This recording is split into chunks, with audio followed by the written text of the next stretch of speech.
डेन्यू property की party में जमकर झूमते नजर आए बिग बॉस 19 के सभी कंटेस्टेंट।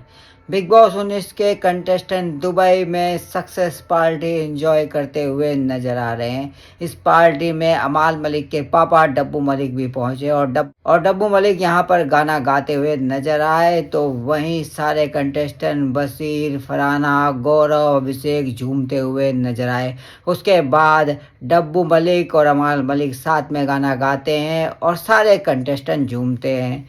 यहाँ पर अमाल के साथ अभिषेक, बशीर, नगमा, आवेश सभी डांस करते हुए नजर आते हैं। यानी कि सभी लोग इस सक्सेस पार्टी को जमकर एंजॉय कर रहे हैं।